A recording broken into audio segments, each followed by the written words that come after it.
हर हर महादेव मित्रों।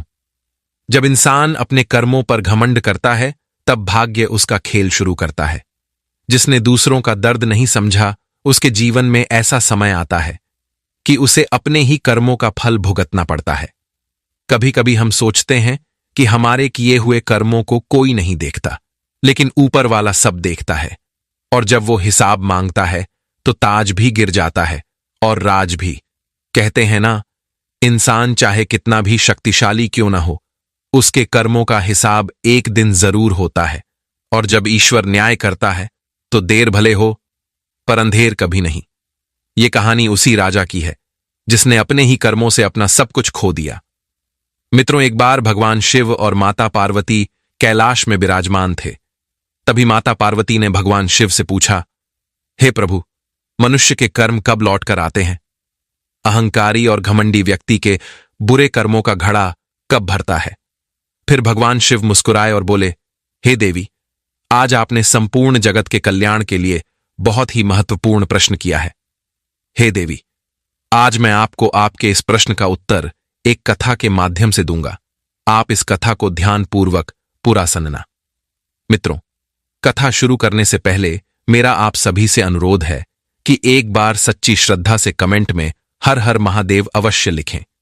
मैं भगवान भोलेनाथ से प्रार्थना करता हूं कि वे आप सभी पर अपनी कृपा बनाए रखें, आप सभी को हमेशा खुश रखें और आप सभी की मनोकामनाएं पूर्ण करें। मित्रों, फिर भगवान शिव कहते हैं, हे देवी, रकमगढ़ राज्य में राजा हर्षराज का शासन था। राजा हर्षराज स्वभाव से अहंकारी और निर्दयी था। उसे अपनी प्रजा की भलाई की कोई चिंता नहीं थी। उसका एक ही मकसद था, खजाना भरना। उसके घमंडी स्वभाव के कारण विवाह नहीं हो पाया था, क्योंकि कोई भी राजा अपनी बेटी ऐसे घमंडी व्यक्ति को देने को तैयार नहीं था। आसपास के राजा भी उसे आयोजनों में नहीं बुलाते थे और राजकुमारी के स्वयंवरों में तो उसका नाम भी नहीं जाता था। राजा हर्षराज का मंत्री कनकराज वफादार था। मंत्री की पत्नी दयालु थी और अक्सर पति को समझाती थी कि आप महाराज को समझाइए कि वे प्रजा के साथ अन्याय न करें। प्रजा के दिल से निकली बद्दुआ राज्य के लिए हानिकारक हो सकती है। मंत्री बोला, भाग्यवान, तुम्हारी बात सही है, पर मेरी हैसियत राजा के सामने एक नौकर से अधिक नहीं है। अगर मैंने सच कह दिया तो वह मुझे पद से हटा देगा और छोटी सी गलतियों पर भी भारी सजा देगा। इसलिए उसकी हां में हां मिलाना ही समझदारी है। पत्नी ने कहा, तो कुछ ऐसा उपाय कीजिए कि सांप भी मर जाए और लाठी भी न टूटे। मंत्री ने उत्तर दिया, भाग्यवान, भैंस के सामने जितना भी मधुर संगीत बजाओ उसके पल्ले नहीं पड़ता। तुम अपनी अच्छी भली जिंदगी नष्ट करने की सलाह क्यों देती हो? पत्नी बोली, यदि ऐसा है तो मुझे माफ करिए। मैं तो बस प्रजा की भलाई की बात कर रही थी। मुझसे उनका दुख सहन नहीं होता। मंत्री ने कहा, यदि मेरी ही लाठी मेरे सिर पर पड़नी है तो रहने दीजिए। फिर भगवान शिव कहते हैं, हे देवी, राजा हर्षराज न केवल घमंडी था बल्कि क्रूर भी था। दया नाम की कोई भावना उसके अंदर नहीं थी। वह प्रजा से दुगना लगान वसूलता था। जो मना करते तो राजा उनके घर से सारा धन हड़प लेता था। मंत्री मजबूर था कि वह राजा के आदेशों का पालन करे, पर उसकी भी आदत बन चुकी थी और अब वह भी दया रहित व्यवहार करने लगा था। अगले साल रकमगढ़ में भयंकर बारिश हुई और किसानों की सारी फसलें बर्बाद हो गईं। इसलिए प्रजा के पास कुछ भी नहीं बचा जिससे वे लगान दे पाते। जब मंत्री लगान वसूलने गया तो लोग रो रो कर दुख बताते रहे। किसी के पास एक मुट्ठी अनाज तक नहीं थी और हर कोई भूख से व्याकुल था। तब मंत्री ने सोचा कि राजा को प्रजा की सहायता करनी चाहिए और जाकर कहा, महाराज, इस साल भयानक बरसात हुई, फसलें नष्ट हो गईं, लोग लगान कैसे भरेंगे? कृपया ऐसे समय में उनकी सहायता कीजिए। पर राजा हर्षराज क्रोधित हुआ और बोला, मंत्री, क्या तुम पागल हो गए हो? मैं राजा हूं, मैं प्रजा की सहायता कैसे कर सकता हूं? मेरा काम प्रजा से कर वसूलना है। मैंने बारिश नहीं करवाई, वह तो प्रकृति का काम है। यदि किसी को प्राकृतिक कारण से कष्ट हुआ है तो इसमें मेरा क्या दोष है? सबको हर हाल में कर अदा करना होगा। और चेतावनी दी कि यदि तुम दयावान बनने की कोशिश करोगे तो मैं तुम्हें दरबार से निकाल दूंगा। मंत्री ने झुककर कहा, क्षमा कीजिए महाराज, मेरी भूल हुई। चिंता न कीजिए, मैं लोगों की खाल खींचकर भी लगान वसूल कर लाऊंगा। क्योंकि मंत्री को अपनी नौकरी प्यारी थी, उसने नगर में ऐलान कराया कि चाहे जैसे भी हो, मेहनत करो, मजदूरी करो या दूसरे राज्यों जाकर चोरी करो, पर राजा का कर अदा करना होगा। सभी को 1 महीने की मोहलत दी गई और यदि उस अवधि में लगान जमा न हुआ तो उनकी जमीनें जब्त कर ली जाएंगी। मंत्री जानता था कि प्रजा कर नहीं दे पाएगी। परेशान होकर वह अपनी पत्नी के पास गया और सारी बात बताई। भाग्यवान, आज बड़ी मुश्किल से मेरा मंत्री पद बचा है। राजा हर्षराज ने मुझे कहा है कि अगर मैं कर नहीं ला पाया तो वो मुझे मंत्री पद से हटा देगा। मुझे समझ नहीं आ रहा कि इस मूर्ख और घमंडी राजा से कैसे निपटूं। तुम मुझे कोई सलाह दो। पत्नी ने कहा, स्वामी, आपने कभी सोचा है कि राजा इतना पागल क्यों है? क्योंकि उसकी कोई रानी नहीं है, न परिवार। जिस व्यक्ति का परिवार होता है उसके मन में प्रेम और दया होती है। मेरी मानिए, राजा की शादी करा दीजिए। घर बसते ही पत्नी आएगी तो राजा का स्वभाव बदल जाएगा। मंत्री बोला, पर कौन सी राजकुमारी हमारे राजा के लिए दोगी? हमारे राजा को किसी स्वयंवर में बुलाया भी नहीं जाता, क्योंकि सब जानते हैं कि वह पागल है। पत्नी ने कहा, किसी राजकुमारी की जरूरत नहीं। हमारी प्रजा में से किसी योग्य लड़की को राजकुमारी बनाकर राजा के सामने प्रस्तुत कर दीजिए। आप ऐसी लड़की खोजिए जो राजकुमारी बनने को तैयार हो। वह रानी बनकर आपके पक्ष में काम करेगी। मंत्री को यह विचार अच्छा लगा और उसने कहा, भाग्यवान, तुम्हारा दिमाग तेज है। मैं कल ही ऐसी लड़की ढूंढता हूं जो राजकुमारी लायक हो। यदि वह राजसी वेश और आचरण अपनाएगी तो कोई न कह सकेगा कि वह असली नहीं है। पहनावे के साथ उसके हाव भाव भी रानियों जैसे होने चाहिए और इस काम की जिम्मेदारी तुम्हारी होगी। मंत्री की पत्नी ने निश्चय किया और कहा, आप चिंता मत कीजिए, मैं 1 सप्ताह में उसे रानियों के सभी गुण सिखा दूंगी। उसी शाम मंत्री नगर के कुछ समझदार लोगों को इकट्ठा करके बोला, यदि आप इसी तरह सदैव डरते रहे तो राजा आपको सताता रहेगा। इसलिए मैं चाहता हूं कि आप लोग राज दरबार की सत्ता में भागीदार बने। लोगों ने कहा, मंत्री जी, हम भला राज दरबार में भागीदार कैसे बन सकते हैं? मंत्री बोला, राजा के पास कोई रानी नहीं है। अगर आप लोगों में से ही किसी की बेटी राजा की रानी बन जाए तो फिर आप लोगों की पकड़ राज दरबार तक हो जाएगी। रानी अगर प्रजा के बीच से होगी तो वह कभी भी प्रजा पर अत्याचार नहीं होने देगी। वह हमेशा प्रजा की भलाई की ही बात करेगी। इसलिए मैं चाहता हूं कि आप लोग अपने ही बीच से किसी ऐसी लड़की की तलाश कर लें जो राजकुमारी बनने के योग्य हो।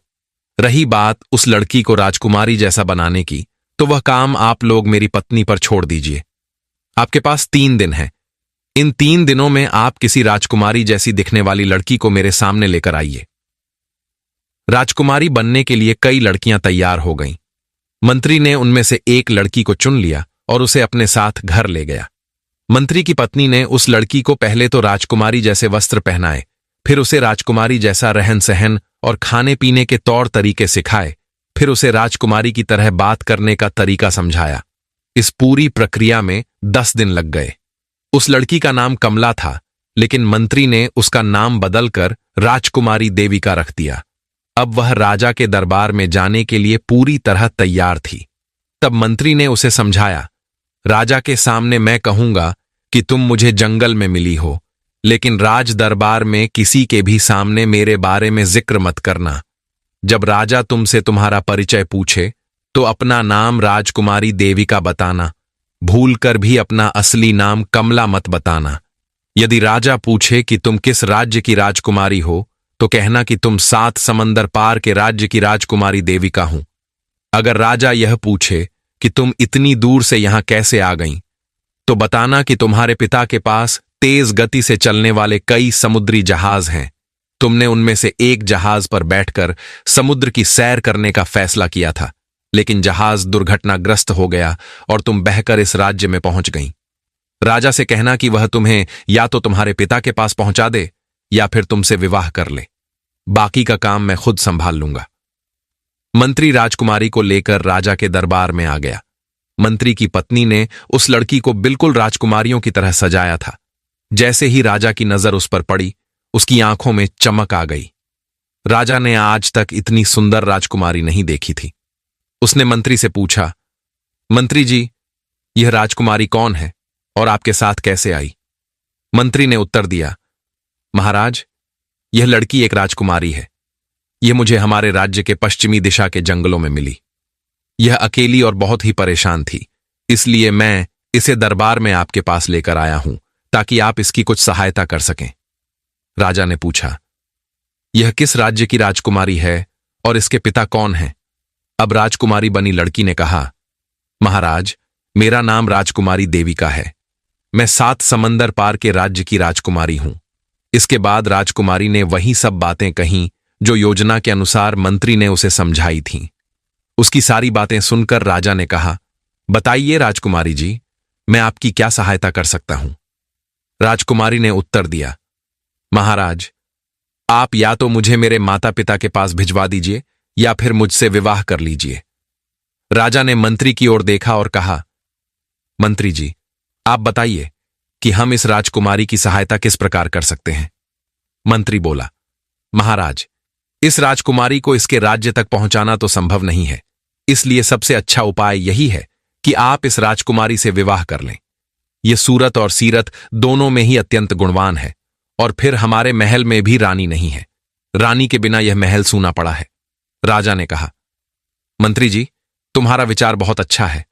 मुझे भी एक रानी की कमी महसूस हो रही है, इसलिए मैं राजकुमारी देविका से विवाह करने के लिए तैयार हूं। आप अभी जाकर पंडित जी को बुलाकर लाइए। यह शुभ कार्य अभी और इसी समय होना चाहिए। मंत्री बोला, महाराज, पंडित को बुलाने की क्या आवश्यकता है? राजगुरु तो दरबार में आने ही वाले हैं, वे ही इस शुभ कार्य को संपन्न करवा देंगे। उसके बाद आप अपनी इच्छा से दान पुण्य कर सकते हैं। इस शुभ अवसर पर यदि महारानी जी की कोई इच्छा हो तो उसे भी पूरा कर दीजिए। राजा ने सहमति में सिर हिलाते हुए कहा, अवश्य मंत्री जी, हम अपनी रानी की हर इच्छा विवाह के इस अवसर पर पूरी करेंगे। रानी के मन में जो कुछ भी होगा वह मुझसे मांग सकती है। जैसे ही राजगुरु दरबार में आए, राजा ने उनसे कहा कि वह इसी समय राजकुमारी से विवाह करना चाहता है। राजगुरु ने कहा, राजन, शुभ कार्य में देरी नहीं करनी चाहिए। और फिर उसी समय राजा का विवाह संपन्न हो गया। अब मंत्री ने कहा, महाराज, अब रानी के हाथों से कुछ दान पुण्य भी करवा दीजिए। यदि महारानी जी की कोई इच्छा हो तो उसे पूरा कर दीजिए।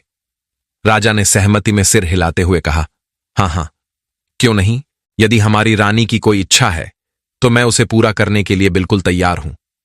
तब मंत्री ने रानी से कहा, महारानी जी, अब तो आप इस राज्य की महारानी बन गई हैं।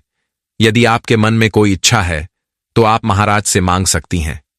राजकुमारी बोली, महाराज, मेरे मन में हमेशा से यही इच्छा रही है कि जब भी मेरा विवाह होगा तो मैं अपनी प्रजा का कर 5 साल के लिए माफ कर दूंगी। राजा चौंक कर बोला, महारानी, आप यह क्या कह रही हैं? हम अपनी प्रजा को इतनी छूट कैसे दे सकते हैं? इस तरह से तो प्रजा के लोग आलसी हो जाएंगे। यदि आप 1 साल के लिए कर माफ करने को कहती तो मैं तैयार था। रानी मुस्कुराकर कहने लगी, महाराज, अब तक मेरी 5 बहनों का विवाह हो चुका है और वे जिस भी राज्य की रानी बनी वहां के राजाओं ने अपनी मर्जी से रानी की बात मानी है। आपको यदि नहीं माननी तो कोई बात नहीं। यह तो मेरा दुर्भाग्य है कि मैं अपने माता पिता से बिछड़ गई और आप जैसे कंजूस राजा से मेरा विवाह हो गया। राजा तुरंत बोला, नहीं रानी, आप निराश न हो। आपने पहली बार मुझसे कुछ मांगा है तो मैं अवश्य ही उसे पूरा करूंगा। मैं आपको वचन देता हूं कि अगले 5 साल तक प्रजा से कोई भी कर नहीं वसूला जाएगा। फिर राजा ने मंत्री से कहा, मंत्री जी, आप प्रजा में यह ऐलान करवा दीजिए कि अगले 5 वर्षों तक कोई कर नहीं वसूला जाएगा। यह सुनकर रानी बहुत खुश हुई और मंत्री की खुशी का तो कोई ठिकाना ही नहीं था, क्योंकि उसकी चाल पूरी तरह सफल हो गई थी। लेकिन यह चाल किसी बुरे उद्देश्य के लिए नहीं, बल्कि प्रजा की भलाई के लिए थी। अब तो राजा भी बहुत खुश था। वह कई वर्षों से विवाह करने का प्रयास कर रहा था, लेकिन सफल नहीं हो पा रहा था, और अब उसका विवाह स्वयं ही हो गया, वह भी एक अत्यंत सुंदर राजकुमारी के साथ। वह घमंडी राजा अब रानी के प्रेम में पूरी तरह खो गया था। उसे पहली बार पता चला कि प्रेम ही सबसे मधुर अनुभूति है। इधर मंत्री ने पूरे नगर में यह ऐलान करवा दिया कि राजा ने अपने विवाह की खुशी में रानी की बात मानकर 5 वर्षों के लिए प्रजा का कर माफ कर दिया है लेकिन अब एक समस्या थी, राज्य चलाने के लिए धन कहां से आएगा। यही चिंता राजा हर्षराज को सताने लगी। उसने अपने मंत्री से विचार विमर्श किया। हम अपने खजाने में हुए इस घाटे को कैसे पूरा करें? मंत्री बोला, महाराज, निराश होने की कोई बात नहीं है। हमारे राज्य के जंगलों में फल और लकड़ी प्रचुर मात्रा में उपलब्ध है, जबकि हमारे पड़ोसी राज्यों में जंगल बिल्कुल नहीं है। यदि हम उन्हें लकड़ी और फल बेचना शुरू कर दें तो हमारे खजाने में धन आ सकता है। लेकिन राजा को मंत्री की यह सलाह उचित न लगी। मन ही मन उसने विचार किया कि अपना खजाना भरने के लिए किसी अन्य राज्य पर आक्रमण करना चाहिए। पर वह यह विचार मंत्री से छिपाना चाहता था, क्योंकि उसे झांक था कि मंत्री इस योजना का विरोध करेगा। धीरे धीरे समय बीतता गया। राजा के विवाह को अब 2 वर्ष हो चुके थे, पर कोई संतान न थी। मंत्री सोचने लगा कि यदि इस दौरान महाराज को यह पता चला कि महारानी कोई राजकुमारी न होकर साधारण परिवार की लड़की है तो बड़ी मुसीबत खड़ी हो सकती है। पर यदि महारानी गर्भ से संतान देने लगें तो तब राजा कुछ नहीं कर पाएगा। इसी दुविधा में एक दिन मंत्री एक सन्यासी महात्मा जी के पास गया और अपनी पूरी परेशानी बताई। मंत्री ने महात्मा से कहा, हे गुरुवर, मैंने एक साधारण परिवार की लड़की का विवाह राजा से करवा दिया ताकि प्रजा की भलाई हो, पर मुझे भय है कि यह बात कहीं राजपुरुष को न पता चल जाए। महात्मा ने शांत स्वर में कहा, मंत्री जी, आपने धोखे से विवाह कराया, पर यह छल प्रजा के हित में था। सुनिए, राजा के पाप इतने अधिक हैं कि वे अभी तक नष्ट नहीं हुए और इसीलिए उसके घर में संतान उत्पन्न नहीं हो रही। पर यदि अब तक महल पर कोई बड़ी विपत्ति नहीं आई है तो इसका कारण रानी के पुण्य कर्म है। राजा ने स्वयं कोई पुण्य कार्य नहीं किया, पर आपकी रानी धर्मात्मा है और उसी से प्रजा सुखी है। चिंता मत करो, समय आने पर संतान अवश्य होगी। महात्मा की बात सच सिद्ध हुई। कुछ ही महीनों में शुभ समाचार मिला कि महारानी गर्भवती हैं। यह सुनकर राजा अत्यंत प्रसन्न हुआ और रानी की सेवा हेतु कई दासियों की नियुक्ति की। पर साथ ही उसके मन में पड़ोसी राज्य बसंतगढ़ पर आक्रमण के विचार भी उठने लगे। तथ्य यह था कि कुछ वर्ष पूर्व बसंतगढ़ के राजा विजय सिंह ने अपनी पुत्री के स्वयंवर का आयोजन किया था और गलती से राजा हर्षराज को भी निमंत्रण भेज दिया था। जब विजय सिंह को यह ज्ञात हुआ तो उसने दूत भेजकर निमंत्रण वापस मंगवा लिया, जिससे हर्षराज के अहंकार गहरा ठेस खाया और उसने इसे जीवन का सर्वाधिक अपमान समझा। वह बदला लेने की तीव्र इच्छा से व्याकुल था। अब विजय सिंह की एक और पुत्री विवाह योग्य हो चुकी थी और वह उसे लेकर रतनगढ़ जा रहा था। हर्षराज को विवाह में दिलचस्पी न थी, पर वह विजय सिंह पर आक्रमण कर उसके खजाने लूटना चाहता था। एक दिन उसने यह विचार मंत्री के सामने रखा, पर मंत्री ने समझाया, महाराज, युद्ध का विचार त्याग दीजिए। हमें पड़ोसी राज्य से मधुर संबंध बनाकर शांति बनाए रखनी चाहिए, इससे साम्राज्य समृद्ध होगा। पर राजा को सलाह नागवार लगी। उसने मानसिक रूप से निश्चय कर लिया कि वह अब किसी महत्वपूर्ण कार्य में मंत्री की सलाह नहीं लेगा और उसे पद से हटाने का विचार किया। हर्षराज ने गुप्तचरों को बसंतगढ़ पर कड़ी नजर रखने का आदेश दिया और कुछ दिनों में सूचना मिली कि विजय सिंह अपनी छोटी पुत्री के विवाह हेतु पूरे दलबल के साथ रतनगढ़ जा रहा है। पूर्णिमा के दिन प्रस्थान होगा और आप उस अवसर का लाभ उठाकर आक्रमण कर सकते हैं। इस युद्ध में कम नुकसान होगा और बसंतगढ़ का पूरा खजाना प्राप्त होगा। यह योजना हर्षराज को प्रिय लगी। वह राज्य पर शासन नहीं करना चाहता था, केवल खजाना लूटने के इरादे से आक्रमण का निश्चय किया। आखिरकार वह दिन आया जब गुप्तचरों ने सूचना दी कि मार्ग पूरी तरह खुल चुका है। हर्षराज ने सेना तैयार की और बसंतगढ़ पर अचानक आक्रमण कर दिया। उसकी सेना विजय सिंह के महल में घुसकर सारा खजाना लूट लाई और जब विजय सिंह लौटकर अपने राज्य पहुंचा तो उसका महल तबाह और खजाना खाली था। अब उसके पास सैनिकों का वेतन देने तक का धन न बचा था। हर्षराज अपनी विजय से प्रसन्न था, पर वह नहीं जानता था कि यह लालच और बदले की ज्वाला उसे अंधकारमय भविष्य की ओर ले जाएगी। विजय सिंह कंगाल हो चुका था और जबकि हर्षराज को अपना अपमान मिटाने पर गर्व था, मंत्री को अच्छा भली भांति झांक था कि विजय सिंह यह अपमान नहीं भूलेगा और अवश्य प्रतिशोध की योजना बनाएगा। पहले मंत्री हर विषय में राजा की हां में हां मिलाया करता था, पर इस मामले में उसने चुप रहना ही उचित समझा। उसने यह बात महारानी से भी न कही, क्योंकि जब से वे गर्भवती हुई थीं, वे अपने कक्ष से बाहर न निकलती थीं और किसी भी गैर पुरुष को उनसे मिलने की अनुमति नहीं थी। समय बीता और वह दिन आया जब महारानी ने संतान को जन्म दिया। राजा उत्सुक था, पर जब दाई राजा के समक्ष आई तो वह उदास थी। राजा ने पूछा, दाई, तुम उदास क्यों हो? क्या पुत्र हुआ या पुत्री? दाई बोली, महाराज, ऐसी बात नहीं। महारानी ने एक अजीब से शिशु को जन्म दिया है। उसका मुख सामान्य है, पर संपूर्ण शरीर पत्थर का है। मैंने ऐसी संतान कभी देखी नहीं। यह सुनकर राजा स्तब्ध रह गया। जब वह रानी के कक्ष में पहुंचा तो देखा कि नवजात का केवल चेहरा ही जीवित प्रतीत होता है, शेष शरीर पत्थर की तरह कठोर था। राजा व्याकुल होकर बोला, रानी, हम इस विचित्र शिशु के साथ क्या करेंगे? रानी ने दृढ़ता से उत्तर दिया, महाराज, अब तो हमें इसे इसी अवस्था में पालना होगा। आगे जो भी होगा वह प्रभु की इच्छा होगी। राजा को आशा थी कि रानी कहेगी इसे जंगल में छोड़ दिया जाए, पर जब उसने देखा कि रानी पत्थर जैसी इस बच्ची को ही अपनी संतान मान रही है, तो वह अनिश्चित रहने लगा कि अब क्या किया जाए। यदि वह महल में रखी गई तो सब उसकी उपहास उड़ाएंगे, और यदि जंगल में छोड़ दी गई तो कौन जाने क्या परिणाम होंगे। राजा और राज्य दोनों ही एक नई अनिश्चित घड़ी में पहुंच चुके थे। उसे लगा कि ऐसी बच्ची को महल में रहने का कोई अधिकार नहीं है। कुछ दिनों बाद राजा का मन भारी रहने लगा। वह अपने विचारों से विचलित होकर मन बहलाने के लिए शिकार पर जंगल चला गया। जंगल में उसकी नजर एक बहुत ही सुंदर युवती पर पड़ी। राजा उसके समीप गया और पूछा, देवी, आप कौन हैं और इस जंगल में क्या कर रही हैं? युवती मुस्कुराकर बोली, मैं एक राज्य की राजकुमारी हूं। मैंने राजा हर्षराज के पराक्रम और यश के बारे में बहुत कुछ सुना था। मैं उनसे विवाह करने की इच्छा रखती थी, इसी कारण मैं यहां आई थी।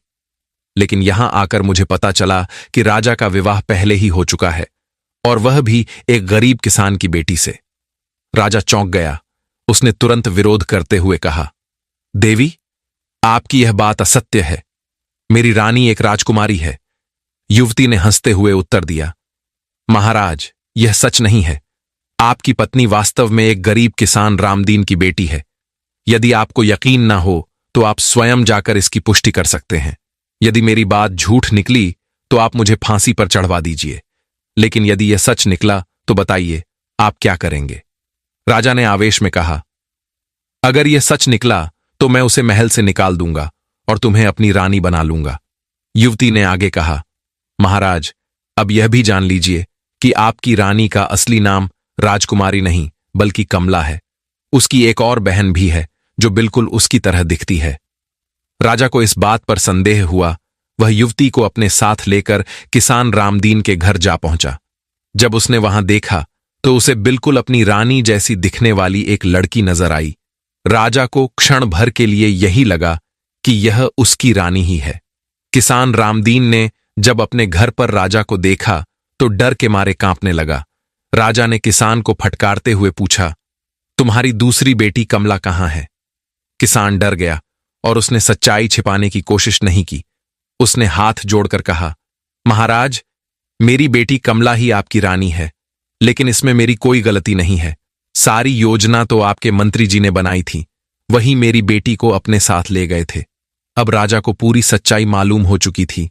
उसे समझ आ गया कि मंत्री ने उसे धोखा दिया था और किसानों का 5 साल का लगान माफ करने का षड्यंत्र भी उसी का था। राजा ने गुस्से में उस युवती से कहा, देवी, मैं अपनी शर्त हार गया हूं। अब आप ही मेरी महारानी हैं। मेरे साथ महल चलिए। वह लड़की तो इसी अवसर के इंतजार में थी। वह राजा के साथ महल चली गई। महल पहुंचते ही राजा क्रोधित हो गया और उसने सैनिकों को आदेश दिया, मंत्री और रानी दोनों को कारागार में डाल दो और उस पत्थर की बच्ची को जंगल में फेंक दो। राजा के आदेश का तुरंत पालन किया गया। उधर जंगल में रामू नाम का एक लकड़हारा अपनी पत्नी के साथ लकड़ियां काटने आया था। जब वे दोनों घर लौट रहे थे तो उनकी नजर जंगल में पड़ी उस विचित्र बच्ची पर पड़ी जिसका सिर मनुष्य का और बाकी हिस्सा पत्थर का था। लकड़हारे ने अचरज से कहा, देखो तो यह कैसा विचित्र जीव है। मैंने पहले कभी ऐसा कुछ नहीं देखा। लकड़हारे की पत्नी ने दया दिखाते हुए उस बच्ची को गोद में उठा लिया। जैसे ही उसने बच्ची को छुआ, वह अचानक एक सुंदर कन्या में बदल गई। लकड़हारे की पत्नी चौंक कर बोली, अरे, आप इसे विचित्र जीव बता रहे थे, लेकिन यह तो किसी परी जैसी सुंदर बच्ची निकली। लगता है किसी ने इसे जंगल में छोड़ दिया है। दरअसल लकड़हारा और उसकी पत्नी धर्मप्रिय, सरल हृदय और सतचरित्र स्वभाव के थे। उन लकड़हारा दंपति ने अपने जीवन काल में कभी कोई छल या बेईमानी नहीं की थी। उन्होंने हमेशा सत्य और ईमान की राह चुनी थी। उनके पुण्य कर्मों के कारण ही बच्ची लकड़हारे की पत्नी के हाथ में आते ही अपने पत्थर के रूप से मुक्त हो गई। उसने प्रसन्न होकर कहा, अब यह बच्ची ही हमारा सहारा बनेगी। हम इसे अपने घर ले चलेंगे और इसका लालन पालन करेंगे। वे दोनों उसे लेकर अपने घर आ गए। इधर राजा अपनी नई महारानी को लेकर महल पहुंचा, लेकिन उसे यह पता नहीं था कि वह युवती वास्तव में कोई और नहीं बल्कि बसंतगढ़ के राजा की एक दासी थी, जो बदला लेने के लिए भेष बदल कर आई थी।